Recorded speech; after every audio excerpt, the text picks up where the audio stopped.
Hi guys, welcome back to my channel. If you're new here, my name is Arlene and this is my channel and it's all things life. So today we're going to talk about 10 things that I have done before that I will never do again.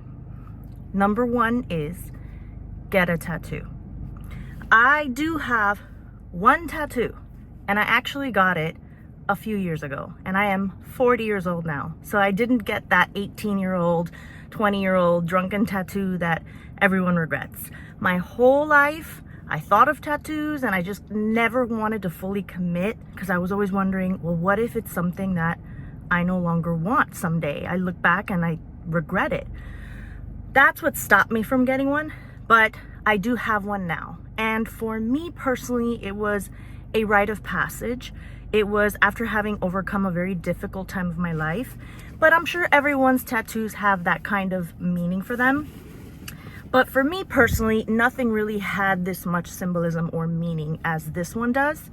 And it is in a very hidden, inconspicuous place, and it is just a reminder for me, but it is not to exhibit or show for other people to see, or for people to see me as a certain way or falling into a certain category or identity, or to feel cool. It's just not something that I personally think should be on display. I don't regret the one that I got, but I definitely don't think I will ever get another one.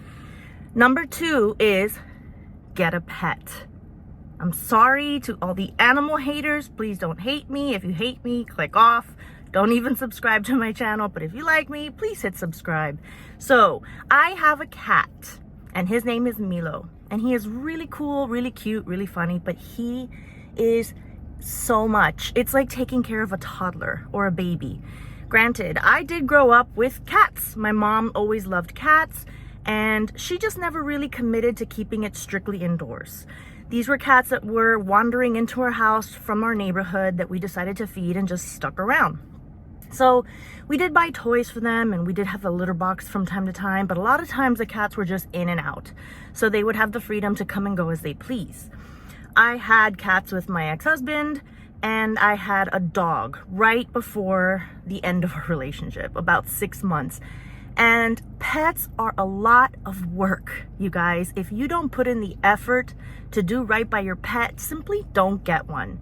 My next door neighbor has a giant like pit bull pitty type dog that she just opens the front door, lets that dog wander out, and it looks for any piece of grass that it wants to poop on, and its favorite piece of grass is my lawn.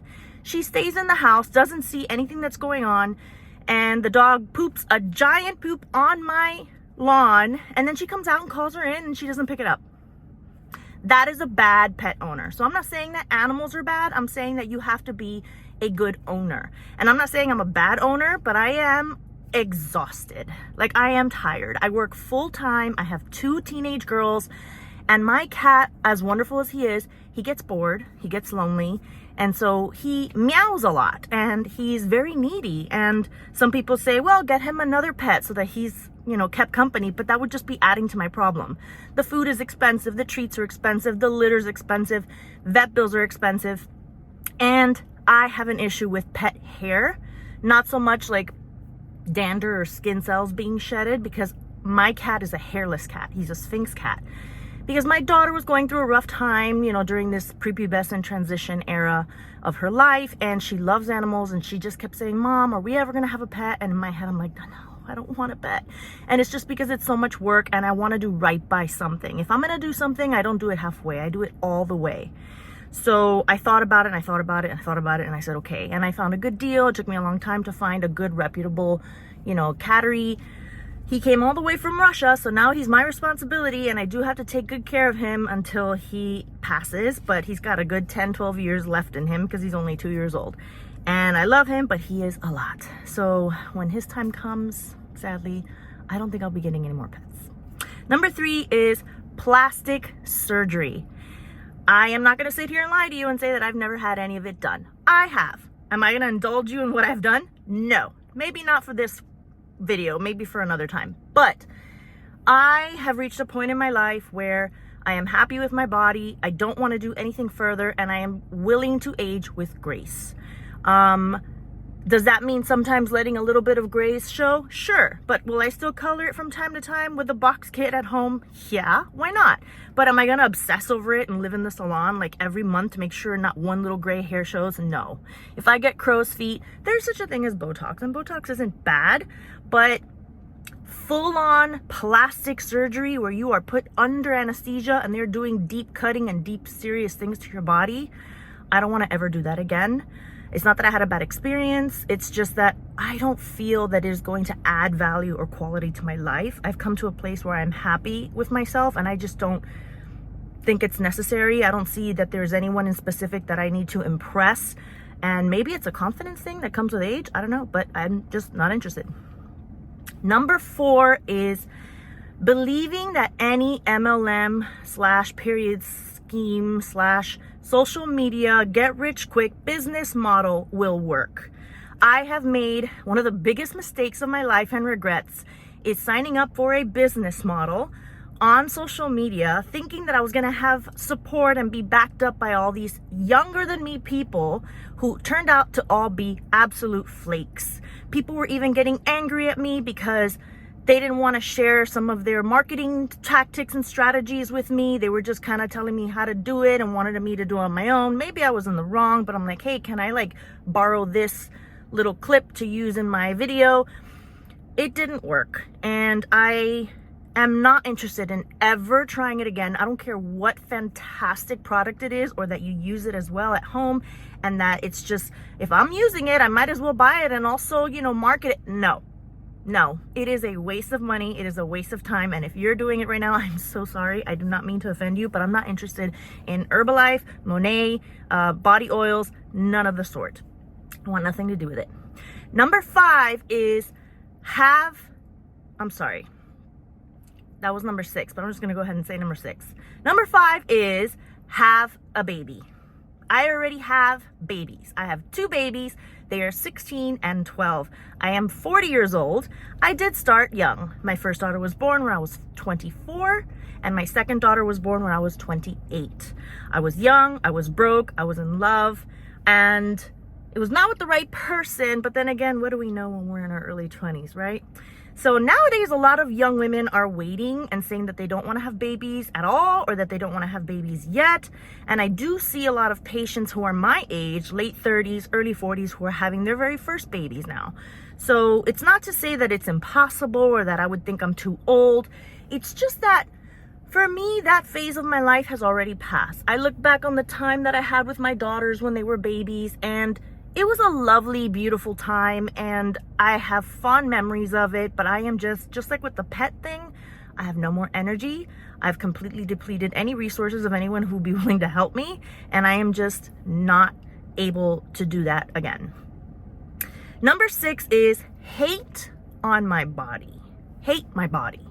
I am done with looking at my body in the mirror and being upset that my waist isn't as whittled and tiny as it once used to be, or looking at my cellulite, or looking at the overall shape and being upset with the fact that maybe I've been overeating a little bit for the last couple months and I haven't been working out as much. That doesn't mean that I am no longer taking care of myself. I am aware when I am not practicing good habits, and I can see that change, but I'm not so hard on myself anymore. Whoever doesn't like it, they don't have to look at it. They don't have to be around me. Tough nuggets. Like, I don't let myself gain 20, 30 pounds overnight, but I do weigh myself on a daily basis. It's just like a practice that I do. I wake up in the morning, I use the restroom. Before I get dressed, I get on the scale. And it just kind of keeps me understanding where my body's at, because it's not always body fat that is changing your weight. It could be fluid retention. Perhaps you're consuming too much sodium, or when your menstrual cycle is about to approach, you can put on a lot of fluid weight, or even being constipated. You'd be surprised once you relieve yourself how much weight actually comes down. So, but I don't think I should hate on it ever again, like how I used to, like that it's not perfect, that it's not the way that I wish it would be. It is my body. It is my vessel. It is what God gave me to be able to experience this world in. And why would I hate it? How could I hate on it? It just doesn't make any sense. This is your body. You got heart, lungs, brain, liver, all these beautiful, wonderful functioning organs. And there are some people who are praying and wishing that theirs would function properly, or probably are in need of one, or live with debilitating diseases. And you just shouldn't hate on your body, guys. Like, love it for what it is. If anybody doesn't love it, they can turn right around and walk the other way. Number 7 is allow more than a year to go by without taking at least one trip. Guys, I absolutely love to travel. Who doesn't? I mean, I guess some people don't. They don't like to travel. They're creatures of habit. They want to be home. They don't like airplanes. They don't like crowds. I'm a little bit of all those things. I love being home. I am a creature of habit, and I kind of don't like crowds, but traveling for me is a life-altering experience every single time.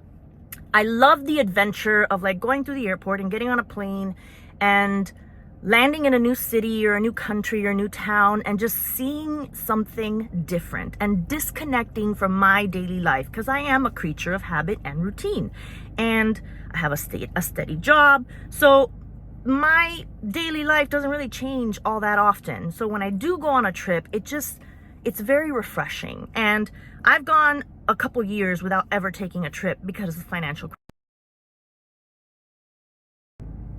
But I don't think I'm gonna let that happen. I will find a way. I will find a way. Like I talked about my Tennessee trip. If I have to put on a credit card with 0 interest and pay off the balance slowly over time, because yes, you have to plan for tomorrow, but you also have to live for today. And vacations, I don't have to take 2, 3, 4, 10 a year. Would that be wonderful? Yes, but can't really make that happen. I can't really afford that. I don't even have that much time off from work unless I win the lottery or somehow my mortgage magically gets paid off and I can afford to take some more time off without being paid because I can save all that money that my mortgage costs. Then yes, I would definitely. I want to see the whole world, but I don't think there's enough time in one lifetime to see everything that there is to see. So at least one trip a year would make me happy.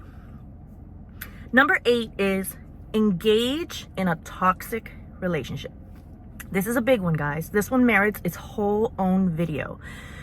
But essentially, we're going to boil it down to being in a situation with anyone. This could be a friend. It doesn't have to necessarily be a romantic relationship. Or a relative in which there's constant back and forth. There's bickering. There's toxicity. There's a feeling of just this icky, just uncomfortable feeling of having to talk to them and deal with them. I refuse to engage. I detach emotionally, mentally. I disconnect. I no longer allow these people to try to trigger me, because sometimes that's what they want. They want to elicit a response from you. And if someone does or says something that is like not intentional, it's accidental because they're in a bad mood or they're having a bad day and they take it out on me, I try to be conscious of that and not react. I try to say, let me take a step back and think, why is this person acting this way? And I give them space and room to process whatever it is that they're feeling, despite having spewed it all over me. And 9 out of 10 times, this person will eventually realize that what they did was not cool, not right, and had nothing to do with you, and will come to you and apologize, or at least try to explain. Some people have big egos and they never want to apologize, or they'll just adjust their behavior and expect you to just accept that. It's up to you whether you want to accept that or not. Personally, I'm not a fan of accepting a changed behavior without acknowledging at least first.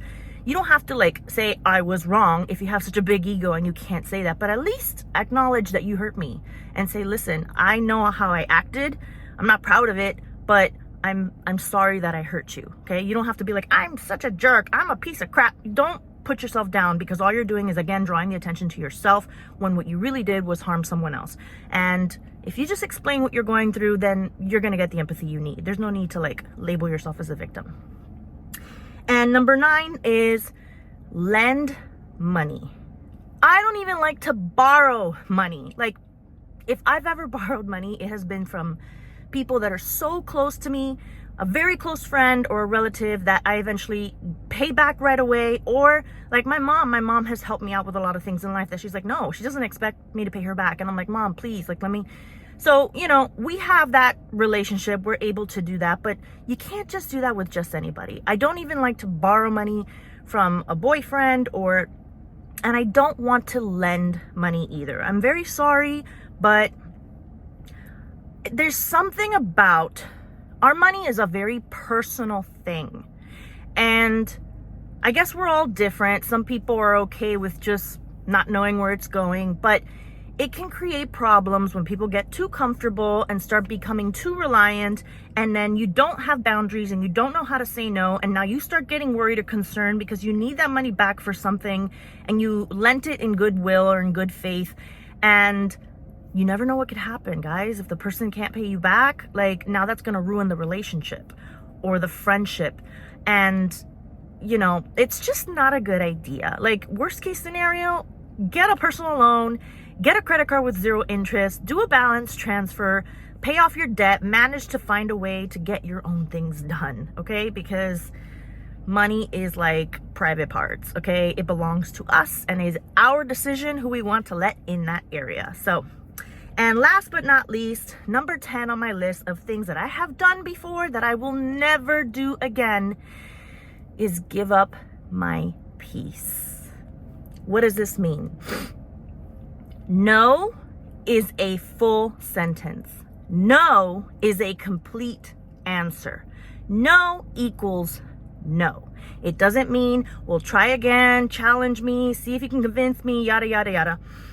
My peace is incredibly important to me. And what my peace means is my boundaries and limitations with what I am comfortable with giving or allowing in my space. If I need my alone time and people want to ask me, you know, to go out with them and do something, sometimes it's up to me. If I say, well, you know, I'm really tired and I'm kind of craving that alone time, but you know, maybe I should get out and not miss out on this important event. If I go to this thing and I feel drained and exhausted, I'm not going to be taking it out on anyone else. I might just leave early because it was my choice. It's my responsibility. So maybe number 10 should be, you know, taking accountability for myself, because your peace is your responsibility. Because if somebody is not giving you peace and you are choosing to stay in that situation or in those circumstances, that is a decision that you are making. I know that some people are living in marriages that are unhappy and they can't leave because they've got these golden handcuffs, which is happening to a lot of people these days. They can't sell their house. But there are ways around everything, you guys. I have moved out of a house and gone to rent in a small place. I've rented in a 1-bedroom studio type of, you know, efficiency is what we call them here in Miami. I have gone to live with my mom. I have left living with my mom because I couldn't find peace sometimes, even living with my mom. Like, peace is an inner thing. You can also be in an environment that is stressing you out around you, but you got to find that peace within you. And part of it is having the ability to say no to things and unfortunately disappointing or letting people down.